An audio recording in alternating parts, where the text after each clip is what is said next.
Assalamualaikum warahmatullahi wabarakatuh. Perkenalkan, nama saya Vindia Nur Azlina. Di sini saya akan menyampaikan materi tentang hukum HAM dan demokrasi dalam Islam. Yang pertama, mari kita mengenali konsep hukum dan HAM. Apa itu hukum?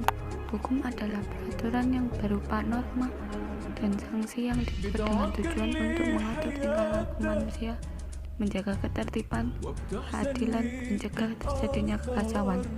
Hukum memiliki tugas untuk menjamin bahwa adanya kepastian hukum dalam masyarakat. Oleh sebab itu, setiap masyarakat berhak untuk memperoleh pembelaan di depan hukum. Hukum dapat diartikan sebagai sebuah peraturan atau ketetapan atau ketentuan yang tertulis ataupun yang tidak tertulis untuk mengatur kehidupan masyarakat dan menyediakan sanksi untuk orang yang melanggar hukum. Pengertian hukum Islam. Hukum Islam atau syariat Islam adalah sistem kaidah yang didasarkan pada wahyu Allah Subhanahu wa Ta'ala dan sunnah Rasul mengenai tingkah laku mukallaf atau orang yang sudah dapat dibebani kewajiban yang diakui dan diyakini, yang mengikat bagi semua pemeluknya. Dan hal ini mengacu pada apa yang telah dilakukan oleh Rasulullah untuk melaksanakannya secara total. Syariat menurut istilah berarti hukum-hukum yang diperintahkan Allah Subhanahu wa Ta'ala untuk umatnya yang dibawa oleh seorang nabi, baik yang berhubungan dengan kepercayaan atau akidah maupun yang berhubungan dengan amaliyah. Mengenal sumber dan macam hukum Islam. Sumber-sumber hukum Islam. Yang pertama adalah Al-Quran. Al-Quran adalah sekumpulan wahyu atau firman Allah yang disampaikan kepada Nabi Muhammad SAW, berisi ajaran tentang keimanan, akidah, tauhid, iman, peribadahan, mencakupi syariat, dan budi pekerti adalah akhlak.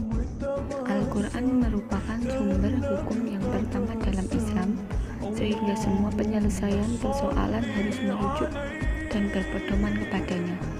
Berbagai persoalan yang tumbuh dan berkembang dalam kehidupan masyarakat harus diselesaikan dengan berpedoman pada Al-Quran. Yang kedua adalah hadis.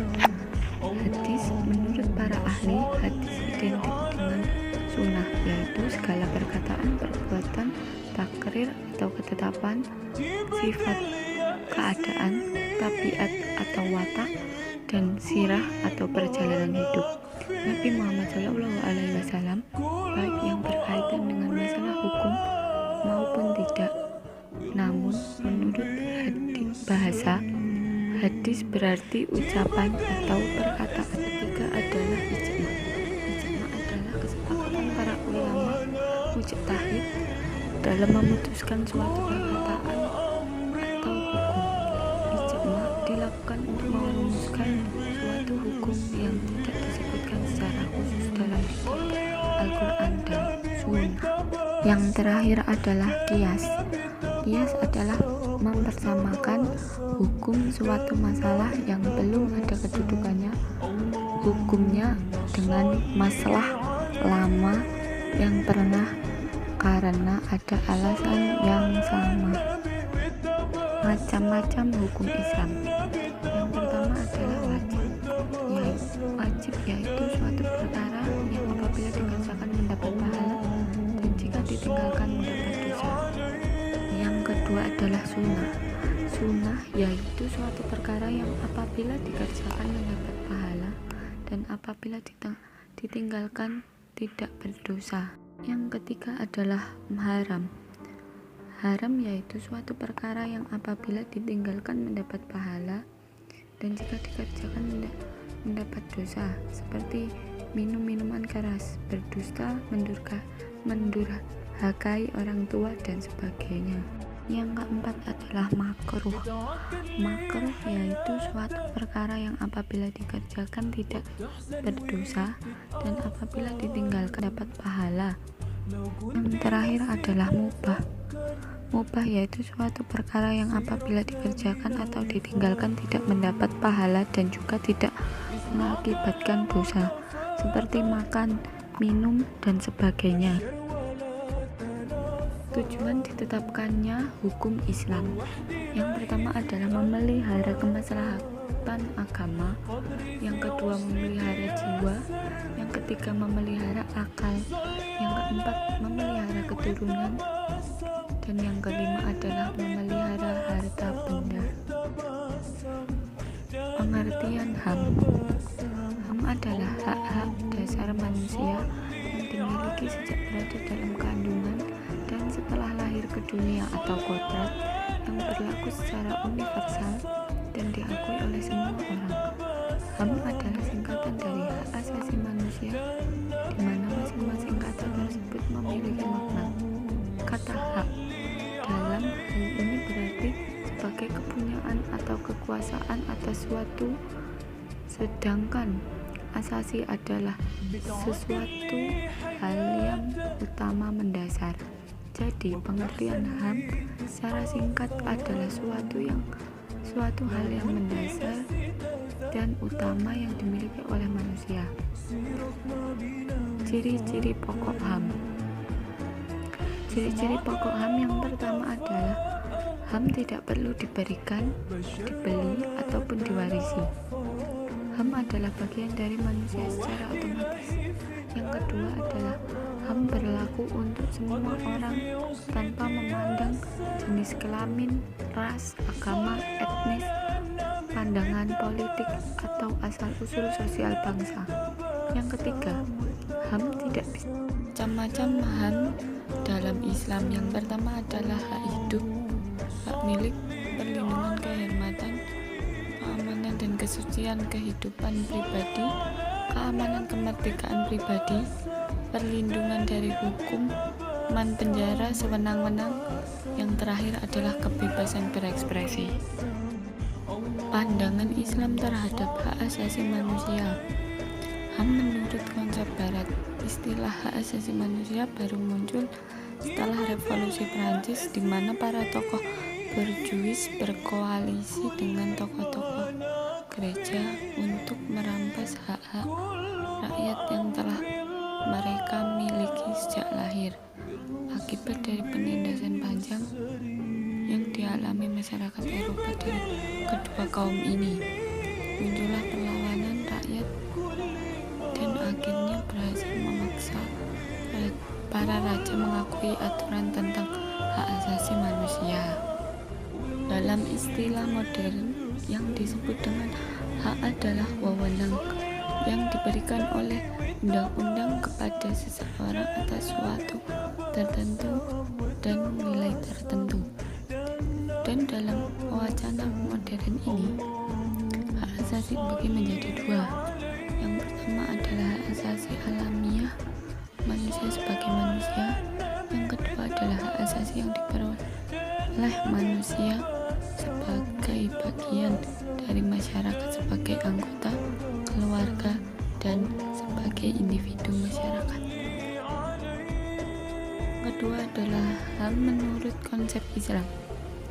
Hak asasi dalam Islam berbeda dengan hak asasi menurut pengertian yang umumnya dikenal, sebab seluruh hak merupakan kewajiban bagi negara maupun individu yang tidak boleh diabaikan. Rasulullah SAW pernah bersabda, "Sesungguhnya darahmu, hartamu, dan kehormatanmu haram atas kamu." Hadis riwayat Bukhari dan Muslim. Maka negara bukan saja menahan diri dari menyentuh hak-hak asasi ini, melainkan mempunyai kewajiban memberikan dan menjamin hak-hak ini. Nas Quran dan Sunnah tentang HAM. Meskipun dalam Islam, hak-hak asasi manusia tidak secara khusus memiliki piagam, akan tetapi Al-Quran dan Sunnah memusatkan perhatian pada hak-hak yang diabaikan pada bangsa lain.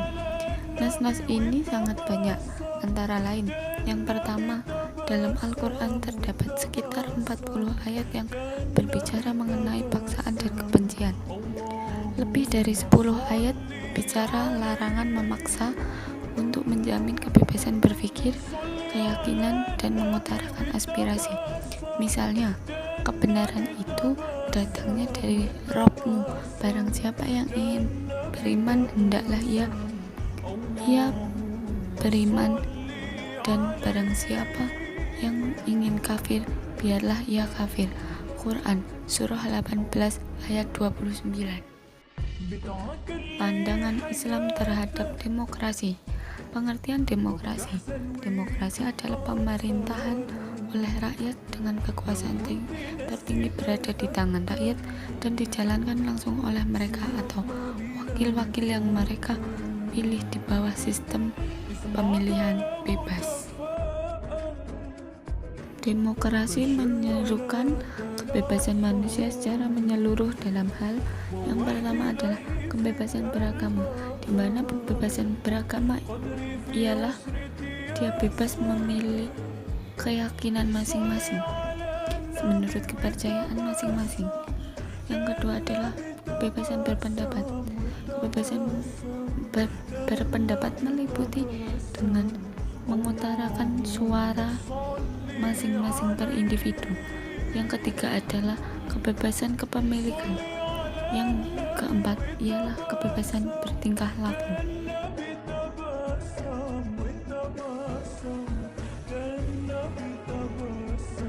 Demokrasi bertentangan dengan Islam. Demokrasi sama dengan syuro, yang berarti musyawarah. Sebagian kalangan menyatakan bahwa demokrasi itu sesungguhnya berasal dari Islam, yakni sama dengan syuro atau musyawarah, amar ma'ruf nahi mungkar, dan mengoreksi penguasa.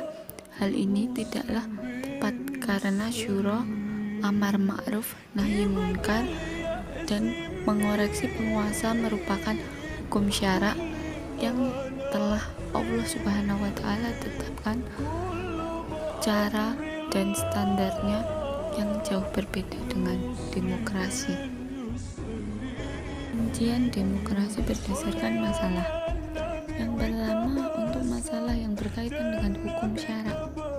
Yang kedua, untuk masalah yang menyangkut keahlian. Yang ketiga, sedang untuk masalah teknis yang langsung berhubungan dengan amal atau tidak memerlukan keahlian. Prinsip-prinsip musyawarah. Yang pertama, melandasi musyawarah dengan hati yang bersih, tidak kasar, lemah lembut, dan penuh kasih sayang. 2. Dalam bermusyawarah hendaknya bersikap dan berperilaku baik, seperti tidak berperilaku kasar, dengan tutur kata yang sopan, saling menghormati dan saling menghargai, serta melakukan usaha-usaha agar hasil musyawarah itu berguna. Ketiga, para peserta musyawarah hendaknya berlapang dada, bersedia memberi maaf apabila dalam musyawarah itu terjadi perbedaan pendapat, dan bahkan terlontar ucapan-ucapan yang menyinggung perasaan, juga bersedia memohonkan ampun atas kesalahan para peserta musyawarah jika memang bersalah. Yang keempat, hasil musyawarah yang telah disepakati bersama hendaknya dilaksanakan dengan tawakal kepada Allah Subhanahu wa Ta'ala. Orang-orang yang bertawakal tentu akan berusaha sekuat tenaga diiringi dengan doa kepada Allah Subhanahu wa Ta'ala, Allah Azza wa Jalla, sedangkan hasilnya diserahkan kepada Subhanahu wa Ta'ala. Sesungguhnya Allah Subhanahu wa Ta'ala itu menyukai orang-orang yang bertawakal. Musyawarah dibagi menjadi dua. Yang pertama adalah musyawarah Rasulullah SAW dengan para sahabatnya. Yang kedua adalah musyawarah fleksibel. Perbedaan musyawarah dan demokrasi. Musyawarah menghasilkan suatu keputusan yang disebut mufakat. Demokrasi menghasilkan suatu keputusan yang disebut penetapan pihak dan memenangkan pemilihan yang dilaksanakan. Dan yang terakhir sebagai penutup adalah kesimpulan. Yang pertama, demokrasi adalah bentuk atau mekanisme pemerintahan negara yang menjunjung tinggi kedaulatan rakyat. Yang kedua, demokrasi menurut Islam dapat diartikan sebagai musyawarah, mendengarkan pendapat orang banyak untuk mencapai keputusan dengan mengedepankan nilai-nilai keagamaan.